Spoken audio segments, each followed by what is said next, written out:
parmi les brumes du temps et les échos de l'éternité, bienheureuse Marie-Clémentine Anouarit Ngapeta, la fleur du Congo morte pour la chasteté.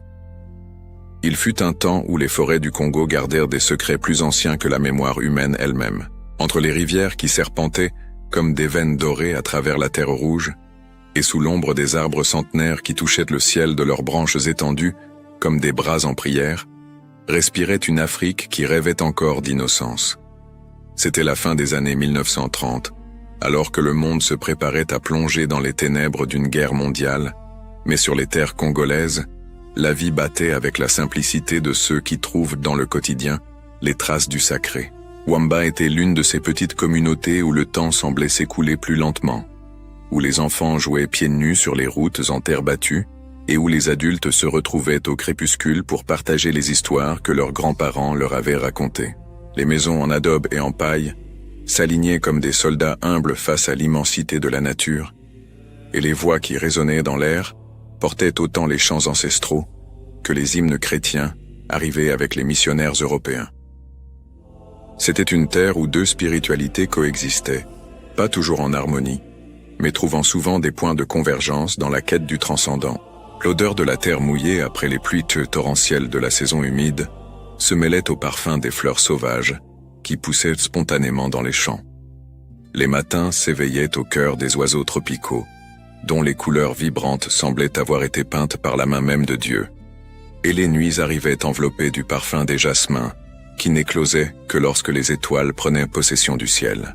C'est dans ce décor d'une beauté presque édénique que le destin préparait la naissance d'une âme qui allait marquer à jamais l'histoire de la sainteté africaine. Décembre 1939 arriva avec ses pluies caractéristiques, lavant la terre et la préparant à de nouveaux cycles de vie. Les femmes de Wamba savaient lire les signes de la nature comme les pages d'un livre sacré. Et il y avait quelque chose dans l'air de ces jours-là qui murmurait le changement, la naissance de quelque chose de spécial. Ce n'était pas simplement un enfant de plus qui allait venir au monde. C'était comme si la terre congolaise elle-même se préparait à donner naissance à une fleur différente, une fleur qui ne grandirait pas pour orner les jardins de la terre, mais pour parfumer les jardins du ciel. Lorsque Marie-Clémentine Anouarit Ngapeta ouvrit les yeux pour la première fois, le 29 décembre 1939, le monde ne savait pas encore qu'il venait d'accueillir une âme destinée au martyre. Ses premiers pleurs résonnèrent dans la maison simple de ses parents comme un chant prophétique, annonçant une vie qui serait brève en années, mais infinie en signification. Les villageois de Wamba, suivant leur tradition, s'approchèrent pour rencontrer l'enfant, et beaucoup commentèrent la sérénité particulière de cette fillette, sur la façon dont ses yeux semblaient refléter une lumière venue de très loin.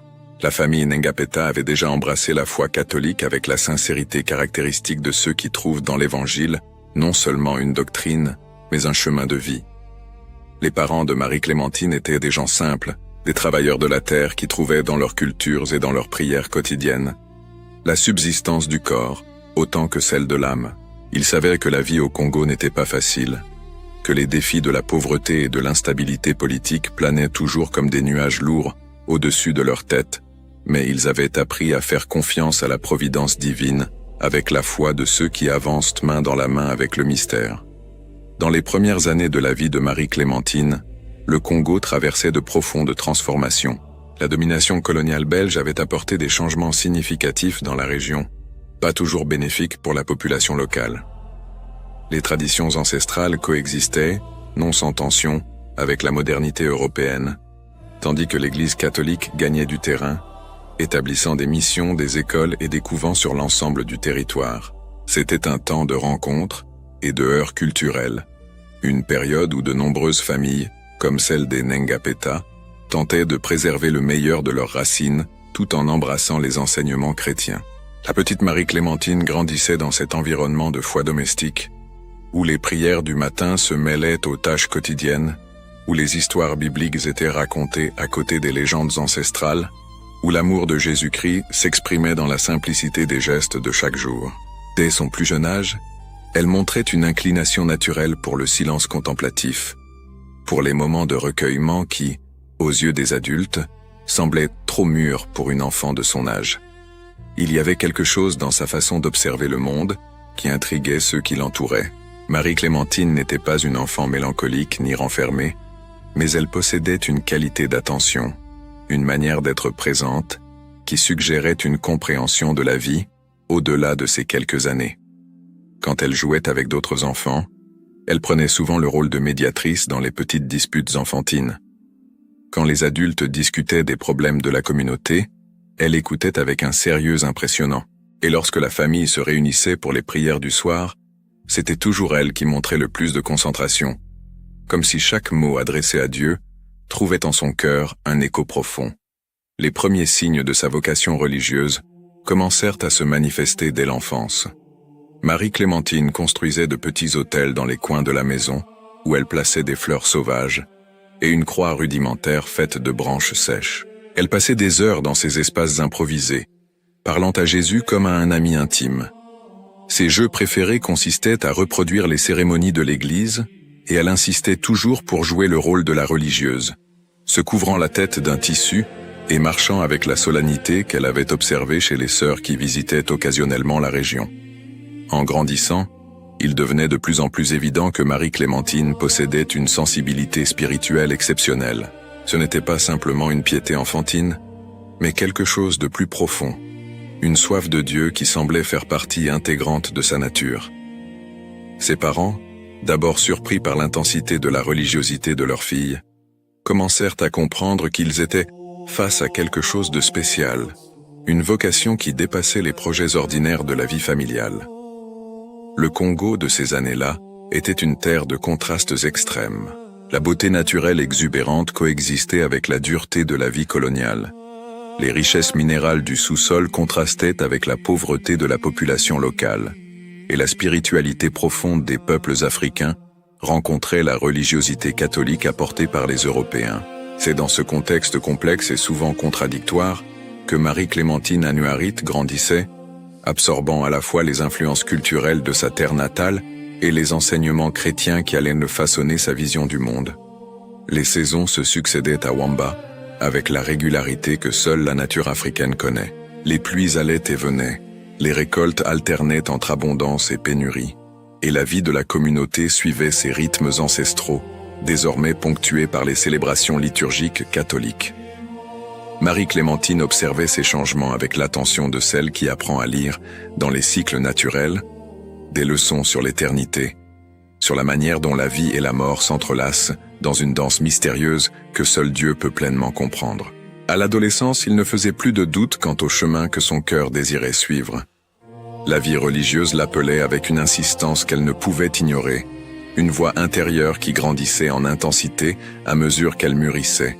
Ses amis de son âge commençaient à penser au mariage et à la famille. Mais Marie-Clémentine rêvait d'un autre type d'union, un mariage spirituel qui la lierait pour toujours au Christ. Elle avait trouvé son amour éternel, et rien au monde ne pouvait la détourner de cet appel auquel elle voulait se livrer totalement.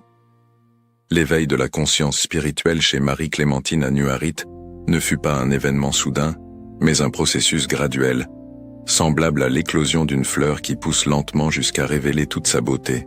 Pendant les premières années de son adolescence, la jeune Congolaise passait de longues heures en contemplation, souvent retrouvée par ses parents en prière silencieuse, le regard fixé à l'horizon comme si elle pouvait percevoir, au-delà du visible, une réalité échappante aux autres.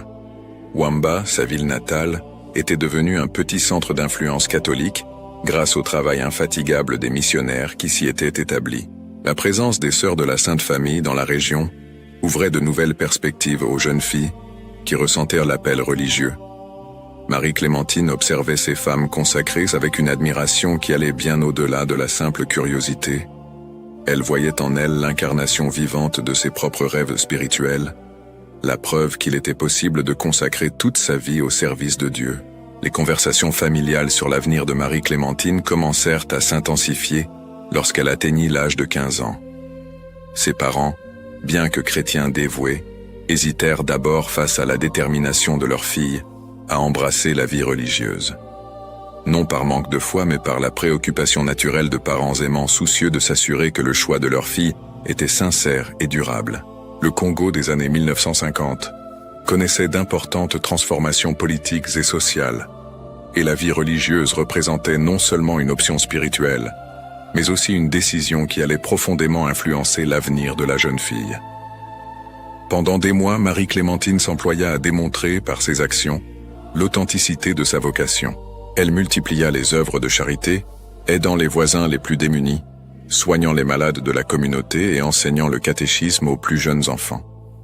Sa maison devint un point de référence pour ceux qui cherchaient un réconfort spirituel, et la jeune fille accueillait chacun avec une patience et une sagesse impressionnantes pour son jeune âge. Le moment décisif arriva lors d'une célébration spéciale dans l'église locale. Pendant la messe, Marie-Clémentine fit l'expérience de ce qu'elle allait plus tard décrire comme une confirmation divine de sa vocation. Lors de la consécration, une paix profonde envahit son cœur, accompagnée d'une certitude inébranlable. Jésus l'appelait à devenir son épouse, au sens le plus complet et le plus sacré du terme. Il ne s'agissait pas de visions extraordinaires ni de phénomènes surnaturels spectaculaires, mais d'une communication intime et profonde qui ne laissait place à aucun doute. Après cette expérience, la détermination de Marie-Clémentine devint encore plus ferme. Elle se tourna vers les sœurs de la Sainte Famille et exprima officiellement son désir d'entrer dans la congrégation. Le processus de discernement vocationnel fut mené avec le soin nécessaire, car les religieuses savaient qu'elles avaient devant elles une jeune fille exceptionnelle, mais elles voulaient aussi s'assurer que sa vocation était authentique et non simplement le résultat d'un enthousiasme passager de la jeunesse. Pendant les mois de préparation, Marie-Clémentine approfondit encore davantage sa vie spirituelle. Elle établit une routine rigoureuse de prière, consacrant les premières heures du matin à la méditation et les dernières de la journée à l'examen de conscience. Elle étudia assidûment les saintes écritures et les vies des saints, trouvant une inspiration particulière dans les histoires des martyrs chrétiennes qui avaient donné leur vie pour la foi. Il y avait quelque chose dans ces récits qui touchait profondément son cœur, comme si elle pressentait que son propre destin serait d'une certaine manière lié au témoignage suprême du martyr. Le jour de son entrée dans la congrégation fut célébré avec joie par toute la communauté de Wamba. La jeune fille qui avait grandi parmi eux se préparait désormais à embrasser une vie de dévouement total à Dieu. Et cela était une source de fierté pour tous. Marie-Clémentine fit ses adieux à sa famille avec sérénité, bien que des larmes trahissaient l'émotion qu'elle ressentait en quittant la vie qu'elle avait connue jusqu'alors. Ses dernières paroles à ses parents furent une promesse, qu'elle resterait leur fille dans son cœur, mais qu'elle appartenait désormais entièrement à Jésus. Le noviciat commença pour Marie-Clémentine comme une période de formation spirituelle et humaine intense. Les sœurs de la Sainte Famille avaient une solide tradition de formation religieuse, et la jeune Congolaise s'investit pleinement dans l'apprentissage des vœux de pauvreté, de chasteté et d'obéissance. Chacun de ces engagements trouvait une résonance particulière dans son cœur, mais c'est le vœu de chasteté qu'elle embrassa avec un zèle tout particulier. Pour Marie-Clémentine, la virginité consacrée n'était pas seulement une renonciation, mais la forme la plus élevée de l'amour, le don total d'elle-même à l'époux céleste. Pendant la période de formation, elle prit le nom religieux de sœur Marie-Clémentine de Jésus-Sacrement. Le choix du nom n'était pas anodin, car il reflétait sa dévotion particulière au très saint sacrement. Elle avait développé une relation intime avec Jésus présent dans l'Eucharistie, passant de longues heures en adoration devant le tabernacle, où elle puisait la force et l'inspiration pour son cheminement spirituel. Les autres novices la retrouvaient souvent prosternée devant l'autel, tellement absorbée dans la prière qu'elle semblait coupée du monde qui l'entourait. La formation religieuse de sœur Marie-Clémentine fut marquée non seulement par l'étude de la doctrine catholique, mais aussi par l'apprentissage pratique du service aux autres. La congrégation des sœurs de la Sainte Famille avait pour charisme particulier le soin des enfants et des jeunes, et la jeune religieuse découvrit dans cette mission une source inépuisable de joie. Elle avait un don naturel pour entrer en relation avec les petits, réussissant à leur transmettre les enseignements chrétiens de manière simple et captivante. Sa pédagogie reposait sur l'amour et la patience. Marie-Clémentine n'eut jamais besoin d'élever la voix pour maintenir la discipline parmi les enfants dont elle avait la charge. Il y avait quelque chose dans sa présence qui inspirait à la fois respect et tendresse. Les petits venaient à la trouver non seulement pendant les cours de catéchisme, mais aussi dans leurs moments de difficultés personnelles, trouvant en elle une source de consolation et de conseil. Elle les écoutait avec attention offrait des paroles simples mais pleines de sagesse, et terminait toujours ses échanges par une prière, leur enseignant dès leur plus jeune âge l'importance de tout confier à Dieu. Les supérieurs de la congrégation ne tardèrent pas à percevoir qu'elles avaient parmi leurs filles une religieuse d'une qualité exceptionnelle. Marie-Clémentine alliait une spiritualité profonde à une remarquable capacité de travail apostolique. Son humilité était sincère. Elle ne cherchait jamais à être mise en avant ni à recevoir des éloges, mais elle restait toujours disponible pour tous les services qui lui étaient demandés. Elle nettoyait les sols avec le même soin qu'elle préparait ses leçons de catéchisme. Elle entretenait les jardins du couvent avec le même amour qu'elle mettait dans sa prière personnelle. Cette attitude de service humble commença à attirer l'attention non seulement de ses consoeurs, mais aussi de la communauté au sens large. Les familles qui confiaient leurs enfants à l'éducation des religieuses remarquèrent rapidement l'impact que la présence de sœur Marie-Clémentine avait dans la formation des enfants. Ces derniers rentraient chez eux en parlant de la sœur aux yeux brillants qui savait expliquer les choses de Dieu d'une manière que même les plus petits comprenaient. Au fur et à mesure qu'elle s'enracinait dans sa vie religieuse, Marie-Clémentine développa une dévotion particulière à la prière du rosaire. Chaque jour, après avoir accompli ses obligations, elle se retirait dans un coin silencieux du couvent pour réciter les Ave Maria avec recueillement. Ses doigts glissaient sur les grains avec la familiarité de celle qui trouve dans ce geste répétitif une porte vers les mystères profonds de la foi. Pendant ces moments de prière, on la voyait souvent les yeux pleins de larmes, non pas de tristesse mais d'une émotion spirituelle intense, jaillie de son cœur en réponse à la proximité divine qu'elle ressentait. Les années qui suivirent la profession religieuse de sœur Marie-Clémentine furent marquées par un approfondissement constant de sa vie spirituelle et par une capacité remarquable à influencer positivement tous ceux qui croisaient son chemin.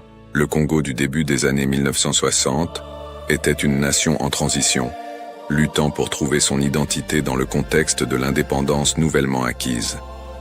Les turbulences politiques et sociales qui commençaient à poindre à l'horizon n'avaient pas encore atteint de plein fouet les communautés religieuses, mais on sentait déjà dans l'air une tension croissante annonçant des temps difficiles. Au couvent, pourtant, la vie suivait son rythme régulier de prière, de travail et de contemplation. Marie-Clémentine était devenue une référence de sainteté pratique pour ses sœurs de congrégation.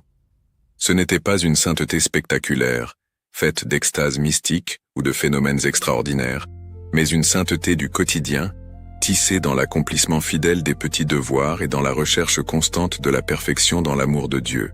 Sa cellule était un modèle de simplicité et d'ordre, avec seulement les objets essentiels, un crucifix en bois, quelques images pieuses, les livres nécessaires à son apostolat, et une petite image de la Vierge Marie que sa mère lui avait donnée le jour de son départ de la maison.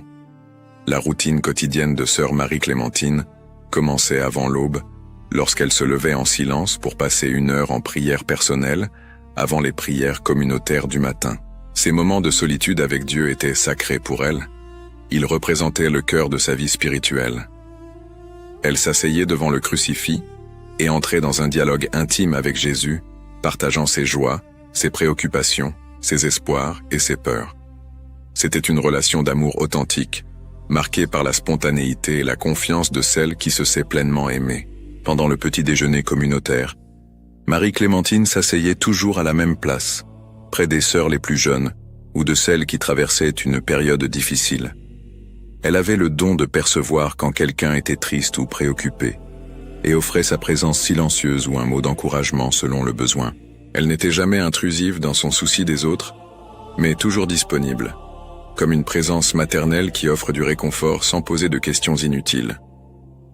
Ses cours de catéchisme étaient devenus célèbres dans la région. Les enfants attendaient avec impatience les rencontres avec sœur Clémentine, comme ils l'appelaient affectueusement. Elle avait le don de transformer les vérités les plus complexes de la foi en histoires simples et captivantes, utilisant des exemples tirés de la nature et du quotidien des enfants. Lorsqu'elle parlait de l'amour de Dieu, elle le comparait à l'amour des mères pour leurs enfants, mais multiplié à l'infini.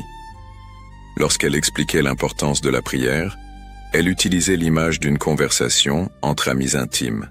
Et lorsqu'elle abordait le thème de la vie éternelle, elle faisait appel à la beauté des fleurs qui meurent en hiver, mais renaissent au printemps. Un aspect particulièrement remarquable de l'apostolat de Marie-Clémentine était sa capacité à s'occuper des enfants les plus difficiles. Il y en avait toujours quelques-uns qui arrivaient au catéchisme à contre-cœur, amenés de force par leurs parents, ou qui manifestaient des comportements problématiques. Avec cela, elle faisait preuve d'une patience infinie, ne perdant jamais son calme et ne recourant jamais à des méthodes punitives. Elle préférait les gagner par l'amour et la compréhension, prenant le temps de comprendre leurs difficultés et de trouver des moyens créatifs pour atteindre leur cœur. Pendant une période particulièrement difficile, une fillette orpheline d'environ 8 ans arriva au couvent, traumatisée par la perte violente de ses parents et réfractaire à toute tentative d'approche des adultes. Les autres sœurs avaient essayé plusieurs méthodes sans succès, et l'enfant restait enfermé dans son mutisme, refusant de participer aux activités et réagissant avec agressivité à toute manifestation d'affection. Marie-Clémentine demanda la permission d'essayer une approche différente. Pendant plusieurs semaines, elle s'asseyait simplement près de la fillette sans dire un mot, respectant son espace tout en lui offrant sa présence.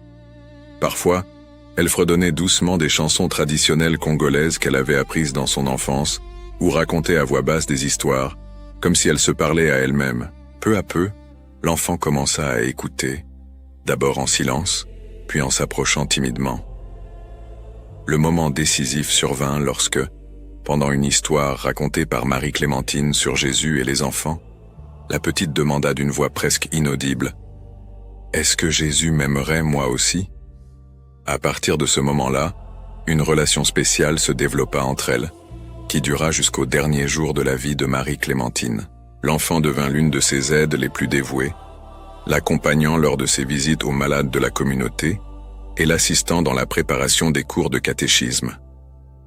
Des années plus tard, devenue adulte, elle témoignera que c'est l'amour inconditionnel de sœur Marie-Clémentine qui lui a permis de recommencer à faire confiance aux gens et de redécouvrir la joie de vivre. Parallèlement à son travail auprès des enfants, Marie-Clémentine développa un ministère particulier auprès des jeunes femmes de la communauté. Nombre d'entre elles venaient à lui parler de questions liées au mariage, à la maternité et à la vie familiale. Bien qu'elle fût célibataire, elle possédait une sagesse intuitive des relations humaines et une remarquable capacité à offrir des conseils à la fois pratiques et spirituellement solides. Ses orientations étaient toujours fondées sur les enseignements évangéliques, mais présentées de manière à ce que les jeunes femmes puissent les appliquer à leur situation concrète. Un trait marquant de sa personnalité était la joie authentique qu'elle rayonnait.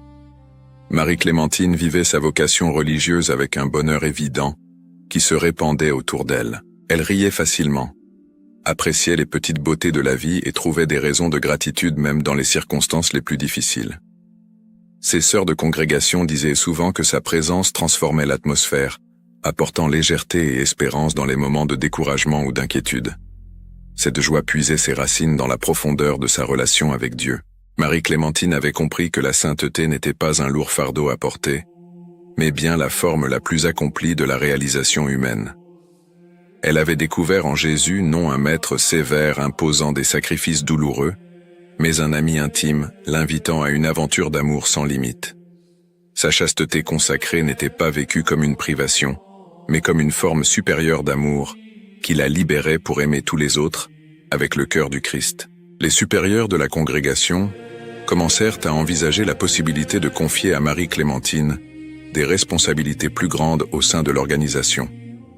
Ses compétences en gestion, combinées à sa spiritualité solide, faisaient d'elle une candidate naturelle au poste de direction. Pourtant, elle montra toujours une préférence pour les tâches les plus simples et les plus proches du soin pastoral, en particulier celles qui la mettaient en contact direct avec les enfants et les familles les plus démunis de la communauté. L'année 1964 arriva au Congo chargée de sombres présages, que même les âmes les plus contemplatives ne pouvaient ignorer totalement. L'indépendance, acquise 4 ans plus tôt dans l'espoir de prospérité et de paix, était devenue une source de profondes divisions et de conflits violents. Le pays, riche en ressources naturelles mais appauvri par des décennies d'exploitation coloniale, peinait à trouver une stabilité politique alors que diverses factions se disputaient le pouvoir avec une brutalité croissante. Sœur Marie-Clémentine, toujours attentive aux signes des temps, percevait l'inquiétude croissante qui s'étendait comme une ombre sur les communautés rurales. Les conversations des gens changeaient de ton, les enfants posaient des questions auxquelles elles ne savaient comment répondre, et même à l'intérieur du couvent, les prières communautaires prenaient une urgence nouvelle, comme si toutes pressentaient l'approche de jours difficiles. Dans les lettres qu'elle recevait parfois de sa famille, les préoccupations politiques occupaient de plus en plus de place, remplaçant peu à peu les nouvelles joyeuses de mariage, de naissance et de fêtes communautaires. La rébellion Simba, qui avait commencé comme un mouvement de résistance dans l'est du pays, gagnait en intensité et en portée. Les rebelles, motivés au départ par des idéaux nationalistes, adoptaient progressivement des tactiques de plus en plus violentes et une idéologie qui considérait la présence chrétienne comme un obstacle à leurs objectifs politiques. Les prêtres, les religieux et les missionnaires commencèrent à être vus non seulement comme des représentants d'une religion étrangère, mais comme les symboles du colonialisme à éliminer. Les premières nouvelles d'attaques contre des communautés chrétiennes parvinrent au couvent où vivait Marie-Clémentine sous forme de récits fragmentaires et souvent contradictoires. Des églises avaient été incendiées, des prêtres assassinés, des religieuses enlevées et soumises à toutes sortes d'humiliations. Chaque nouvelle information était accueillie dans la prière et avec une détermination toujours plus grande à rester fidèle à l'engagement pris envers le Christ, quel qu'en soit le prix. Dans les mois précédant l'attaque contre son couvent, Marie-Clémentine intensifia encore davantage sa vie de prière. Elle passait de longues heures devant le Saint-Sacrement, intercédant pour le Congo, pour sa congrégation, pour sa famille, et même pour les rebelles eux-mêmes qui répandirent la terreur dans la région. Ces prières n'étaient pas des supplications désespérées pour être protégée, mais des actes d'abandon confiants entre les mains du Père Céleste. Elle avait compris, avec la clarté que seuls les saints possèdent, que sa vie appartenait entièrement à Dieu et qu'elle était prête à la lui rendre quand il le voudrait. Ses sœurs de communauté remarquèrent un changement subtil, mais significatif dans sa spiritualité pendant cette période. Marie-Clémentine semblait vivre dans une autre dimension, comme si elle avait déjà un pied dans l'éternité. Elle continuait d'accomplir tous ses devoirs avec la même dévotion qu'auparavant, mais il y avait dans ses gestes une nouvelle solennité, une conscience que chaque acte pouvait être le dernier.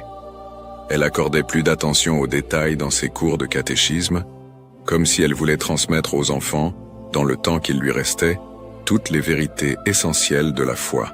Une conversation particulièrement marquante eut lieu quelques semaines avant l'attaque, lorsqu'une des sœurs les plus jeunes vint trouver Marie-Clémentine pour lui confier ses peurs face à la situation politique.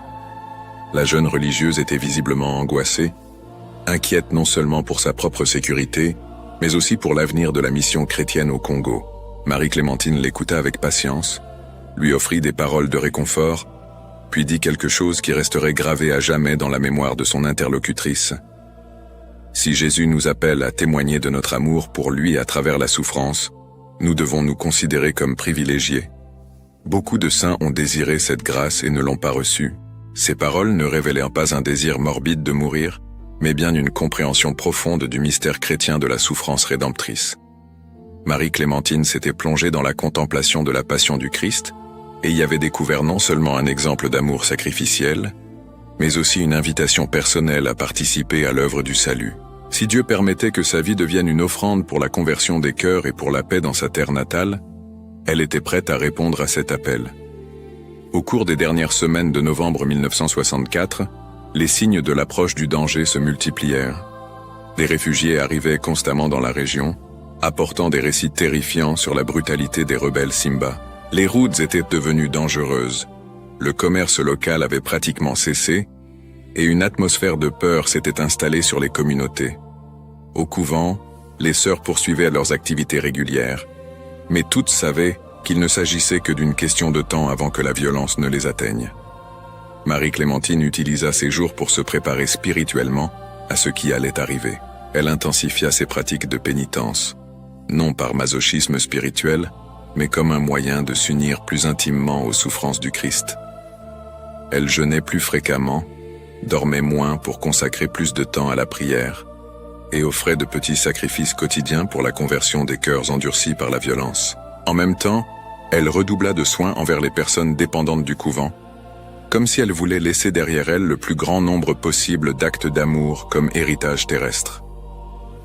L'une des dernières activités qu'elle réalisa avant l'attaque fut une séance spéciale de catéchisme pour un groupe d'enfants dont les familles étaient particulièrement terrifiées par la situation.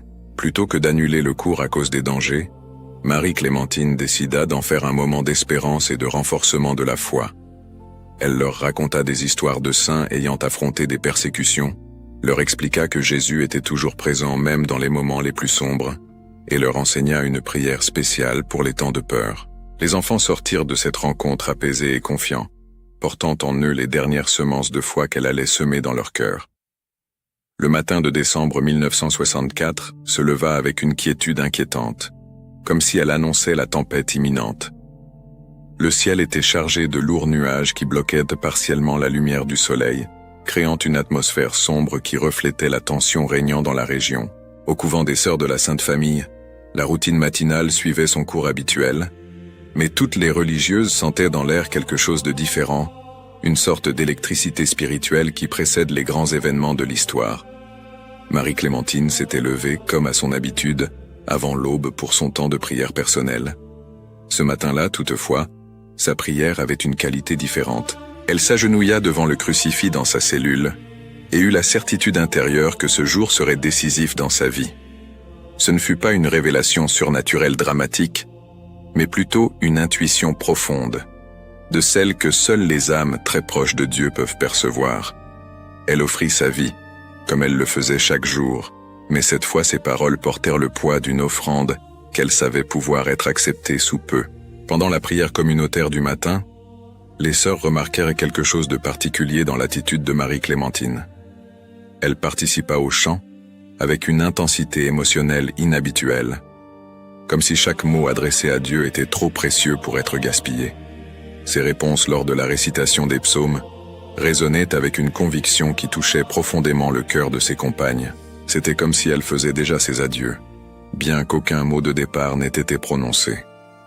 L'attaque arriva avec la brutalité soudaine qui caractérisait les actions des rebelles Simba.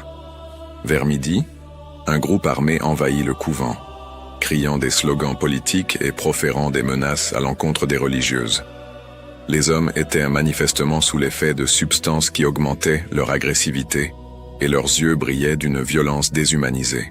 Ils entrèrent en fracassant les portes, renversant les meubles et semèrent la terreur dans tous les couloirs de la maison religieuse. Les sœurs furent rassemblées de force dans la cour centrale du couvent, où elles furent soumises à des humiliations et à des interrogatoires violents.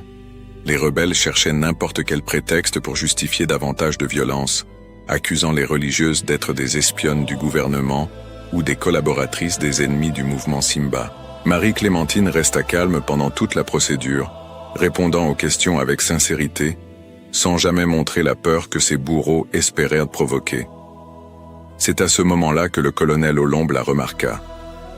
Grand, corpulent, avec une présence qui imposait la peur même parmi ses propres subordonnés, il marchait parmi les prisonnières, tel un prédateur choisissant sa proie. Ses yeux se posèrent sur Marie-Clémentine, attirés peut-être par sa sérénité au milieu du chaos, ou par la dignité avec laquelle elle gardait la tête haute, même face aux menaces. Pour lui, habitué à voir les gens se soumettre à son pouvoir, le courage de cette jeune religieuse représentait un défi à briser. Olombe s'approcha d'elle avec un sourire cruel aux lèvres et déclara, devant toutes les autres, qu'il avait décidé de la prendre pour épouse. Ce n'était pas une demande, mais un ordre. Il s'attendait à ce qu'elle manifeste de la gratitude d'avoir été choisie par le chef des rebelles, qu'elle se sente honorée de recevoir sa protection en des temps si dangereux. Sa proposition fut exprimée de manière à ce qu'il soit clair que refuser entraînerait de graves conséquences, non seulement pour elle, mais possiblement pour toutes ses compagnes. La réponse de Marie-Clémentine résonna dans la cour avec une clarté qui surprit même les rebelles les plus endurcis. D'une voix ferme, sans aucune hésitation, elle déclara « J'ai déjà un époux, et son nom est Jésus-Christ. À lui, j'ai donné ma vie, mon cœur et mon corps, et jamais je ne trahirai cette alliance sacrée. » Ces paroles ne contenaient ni provocation, ni défi, mais simplement la déclaration d'une vérité qui, pour elle, était plus importante que sa propre vie. Le colonel Olombe ne s'attendait pas à une telle résistance. Il avait l'habitude de briser la volonté des gens par la peur et l'intimidation. Mais il trouva en Marie-Clémentine quelque chose qu'il n'avait encore jamais affronté, une conviction fondée sur quelque chose de supérieur à l'instinct de survie. Sa colère grandit rapidement, alimentée par l'humiliation d'avoir été publiquement rejeté par une simple religieuse. Il se mit à alterner menaces et promesses, violences verbales et tentatives de séduction, mais rien ne parvenait à ébranler la détermination de la jeune femme. Pendant des heures, l'affrontement continua. Olombe tenta différentes stratégies. Il promit des richesses, menaça de torture, offrit la liberté à ses compagnes en échange de sa soumission, et alla jusqu'à simuler des actes de violence pour briser sa résistance. Marie-Clémentine répondit à tout avec la même sérénité, répétant toujours la même vérité fondamentale. Elle appartenait au Christ, et rien au monde ne pouvait changer cette réalité. Durant ces moments d'épreuve extrême, les autres sœurs furent témoins d'une transformation extraordinaire en Marie-Clémentine. C'était comme si toute sa vie de prière et de sacrifice avait été une préparation pour cet instant suprême. Son visage rayonnait d'une paix qui n'avait rien de naturel. Ses yeux brillaient d'une lumière intérieure que même les rebelles ne pouvaient ignorer complètement. Certains témoins directs des événements rapportèrent plus tard qu'il semblait y avoir une présence spéciale qui la protégeait. Une force spirituelle qui la soutenait même face aux menaces les plus brutales. Quand il comprit qu'il ne parviendrait pas à briser la volonté de Marie-Clémentine par des moyens psychologiques, Olombe eut recours à la violence physique. Les coups commencèrent comme des tentatives d'intimidation, mais s'intensifièrent à mesure que sa frustration grandissait. À chaque coup, à chaque blessure, Marie-Clémentine répondait « Je vous pardonne, car vous ne savez pas ce que vous faites ». C'étaient les mêmes paroles que Jésus sur la croix, et elle les prononçait avec la même sincérité et la même compassion. Le martyre de sœur Marie-Clémentine Annuarite atteignit son apogée lorsque tous les présents comprirent qu'elle préférait mourir plutôt que de trahir ses vœux sacrés. Le colonel Olombe, consumé par une rage devenue totalement irrationnelle, ordonna son exécution. Même à ce moment ultime, Marie-Clémentine ne manifesta ni haine ni ressentiment. Ses derniers instants furent consacrés à prier pour les hommes mêmes qui lui ôtèrent la vie. Lorsque le coup fatal fut porté, le 1er décembre 1964, les témoins rapportèrent qu'un étrange silence s'abattit sur les lieux. C'était comme si la nature elle-même rendait hommage à cette jeune femme qui avait donné sa vie par fidélité à ses idéaux les plus sacrés. Marie-Clémentine n'avait que 24 ans, mais elle avait vécu avec une telle intensité spirituelle que son existence brève laisserait des marques éternelles dans l'histoire de l'Église africaine. Ces dernières paroles, « Je vous pardonne, car vous ne savez pas ce que vous faites », résonnèrent non seulement dans l'air de cette cour ensanglantée, mais aussi dans les cœurs de nombreuses personnes qui furent témoins ou entendirent parler de sa mort. Il était impossible d'assister à une telle démonstration d'amour et de pardon sans être profondément touché par la grandeur d'âme qu'elle avait révélée. La nouvelle de la mort de Marie-Clémentine se répandit rapidement dans toute la région, accompagnée de récits sur l'extraordinaire courage et la foi qu'elle avait manifesté pendant son martyre. Ceux qui la connaissaient ne furent pas surpris par sa réponse héroïque face à la persécution, car ils avaient déjà perçu en elle les signes d'une sainteté exceptionnelle.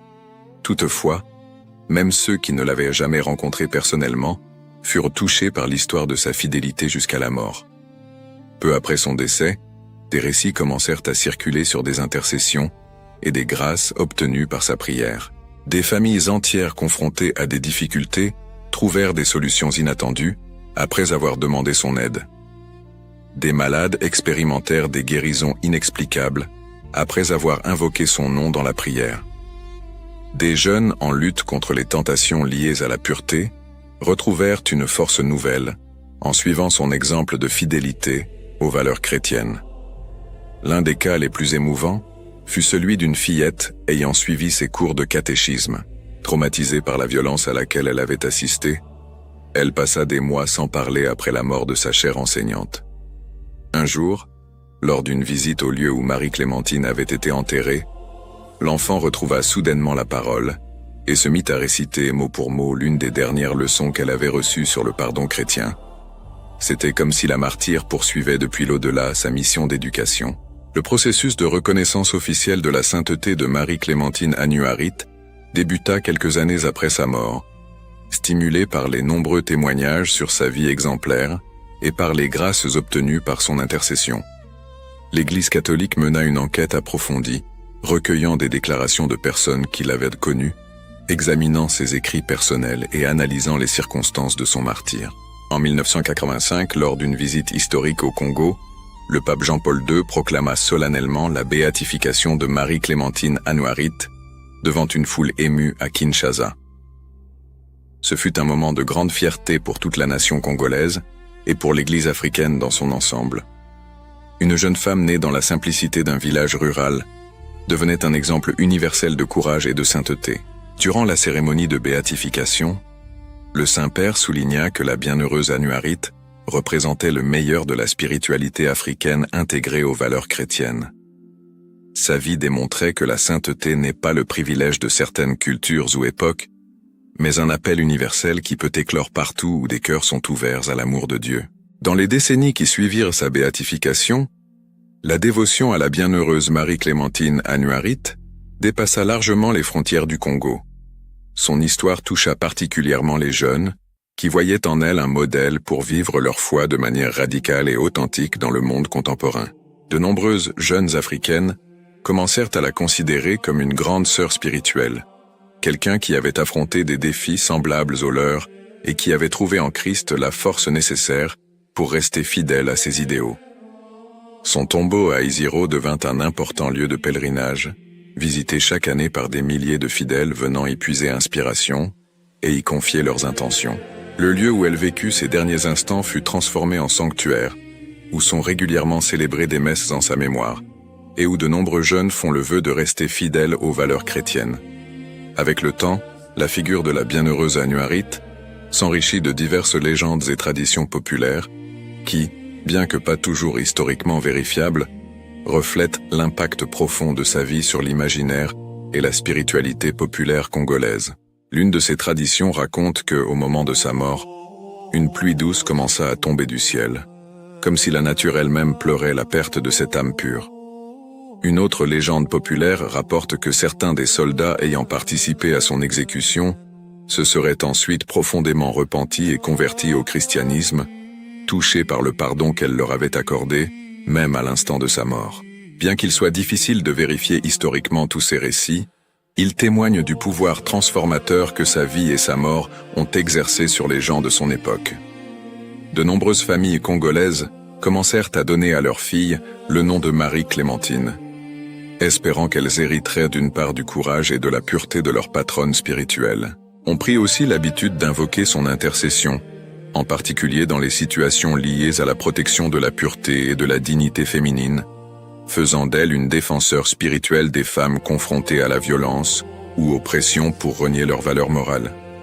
Aujourd'hui, plus d'un demi-siècle après sa mort, la bienheureuse Marie-Clémentine Anouarit Nengapeta continue d'inspirer des personnes de tous âges et de toutes nationalités. Son histoire transcende les frontières culturelles et temporelles, car elle touche aux dimensions fondamentales de l'expérience humaine. L'amour, la fidélité, le courage face à l'adversité et le pouvoir transformateur du pardon. Dans le Congo contemporain où les défis politiques et sociaux restent immenses, sa mémoire est un phare d'espérance, rappelant que la sainteté est possible même au cœur des circonstances les plus difficiles. Les jeunes Congolaises confrontées à la pression sociale d'abandonner leurs valeurs trouvent en elle un exemple de fidélité à ses convictions les plus profondes. Pour l'Église universelle, elle représente la riche contribution de l'Afrique à la sainteté chrétienne, démontrant que l'Esprit Saint agit dans tous les coins du monde, suscitant des témoins héroïques de l'Évangile, indépendamment de leur origine ethnique ou sociale. Sa béatification fut une reconnaissance non seulement de sa sainteté personnelle, mais aussi de la maturité spirituelle de l'Église africaine. La vie de Marie-Clémentine Anouarit nous enseigne que la véritable grandeur ne se mesure pas aux années vécues, mais à l'intensité de l'amour avec lequel on vit. En seulement 24 années, elle a réussi à laisser un héritage qui continue de porter du fruit des décennies après son départ. Sa mort ne fut pas une défaite, mais une victoire de l'amour sur la haine, de la lumière sur les ténèbres, de la fidélité sur la trahison. Comme une fleur qui offre son parfum même lorsqu'elle est cueillie, La bienheureuse Annuarite a transformé son martyre en une offrande d'amour, qui continue de parfumer le jardin de l'Église. Son histoire nous rappelle que chaque vie humaine, aussi simple qu'elle puisse paraître, a le potentiel de devenir un témoignage éternel de la bonté et de l'amour de Dieu. En Afrique, qu'elle aimait tant, dans les communautés chrétiennes qu'elle a inspirées, et dans le cœur de tous ceux qui entendent son histoire, la fleur du Congo continue de s'épanouir, répandant les graines de l'espérance, du courage et de l'amour inconditionnel. Marie-Clémentine Annuarite Nengapeta n'est pas morte simplement pour la chasteté. Elle a vécu et est morte par amour, et c'est pourquoi sa mémoire demeure vivante, comme une flamme qui ne s'éteint jamais, illuminant le chemin de ceux qui cherchent à vivre avec authenticité et fidélité aux idéaux les plus élevés de l'âme humaine. Dans un monde qui semble souvent avoir perdu la capacité d'admirer l'héroïsme moral, l'histoire de la bienheureuse Annuarite nous invite à redécouvrir la beauté de la sainteté et la possibilité réelle d'une vie entièrement dédiée au bien. Elle nous montre que la jeunesse n'est pas un obstacle à la sagesse spirituelle, que la simplicité n'empêche pas la grandeur d'âme, et que le véritable amour est capable de triompher de toute forme de violence ou d'oppression. Ainsi s'achève ce récit sur la vie, l'héritage, les miracles et les légendes de la bienheureuse Marie-Clémentine Annuarite Nengapeta, la fleur du Congo qui est morte pour la chasteté, mais qui demeure vivante dans la mémoire de l'Église et dans le cœur de tous ceux qui croient au pouvoir transformateur de l'amour de Dieu. Que son histoire continue d'inspirer, de fortifier et de donner espérance à toutes les générations futures, jusqu'au jour où nous pourrons tous nous retrouver dans le jardin éternel, où les fleurs ne se fanent jamais et où l'amour règne pour toujours. Prière. Ô bienheureuse Marie-Clémentine Annuarite, fleur pure du Congo ayant fleuri dans le jardin de Dieu, Vierge courageuse qui a préféré la mort à la trahison de tes vœux sacrés, intercède pour nous auprès du trône du Très-Haut. Toi qui as vécu avec joie la consécration totale à Jésus-Christ, enseigne-nous à aimer avec pureté et fidélité. Toi qui as pardonné même à ceux qui t'ont ôté la vie, obtiens pour nous la grâce du pardon chrétien.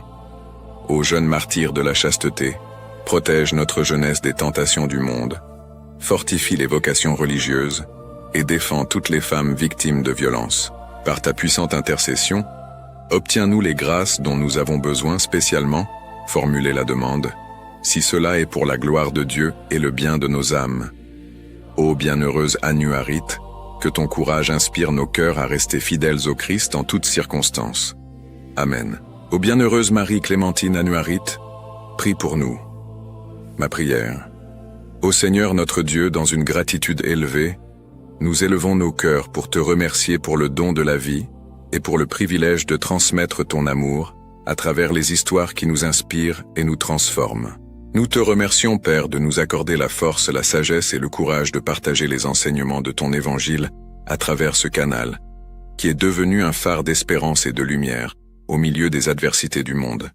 Seigneur, nous reconnaissons que chaque vie est un don précieux, et nous sommes reconnaissants pour chaque instant qui nous est accordé pour témoigner et propager ta parole. Que chaque histoire racontée, chaque message de foi et chaque enseignement divin touche les cœurs assoiffés d'amour, de vérité et de réconciliation.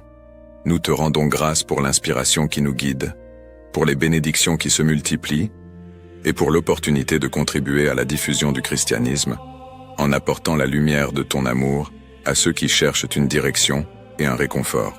Qu'à travers ces récits, nous puissions toucher des vies, fortifier la foi et créer une communauté unie dans la recherche de la paix et de la vérité que toi seul peux offrir. Que ta grâce continue de nous illuminer et que nous puissions être des instruments de ta miséricorde et de ta compassion, reflétant la beauté de ton amour dans chaque parole et chaque geste.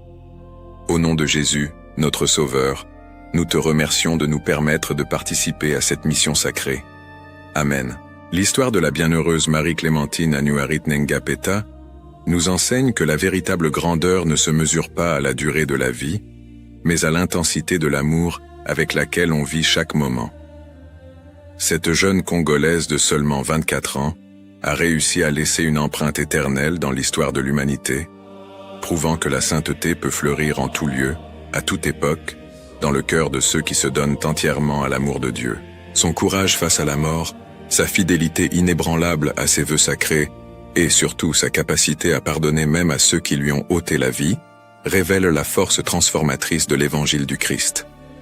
Marie-Clémentine n'a pas été simplement une victime de la violence, mais une victorieuse de l'amour, une guerrière de la paix qui a vaincu la haine par le pardon. Le parfum de sa sainteté continue de se répandre à travers le monde, inspirant particulièrement les jeunes à vivre avec authenticité et courage les valeurs chrétiennes.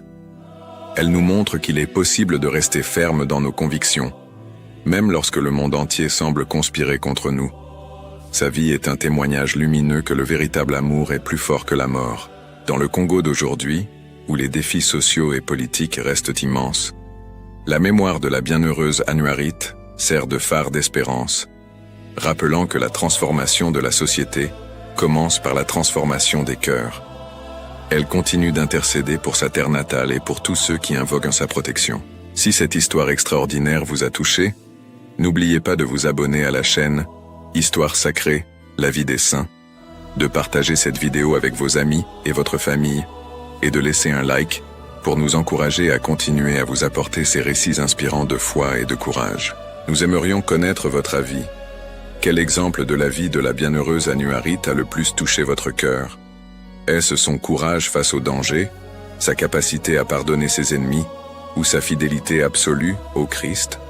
Partagez votre réflexion dans les commentaires. Et n'oubliez pas de regarder la vidéo qui s'affiche ici en haut, choisie spécialement pour vous permettre de découvrir d'autres histoires de saints qui ont transformé le monde par l'amour de Dieu. À bientôt pour un nouveau voyage de foi.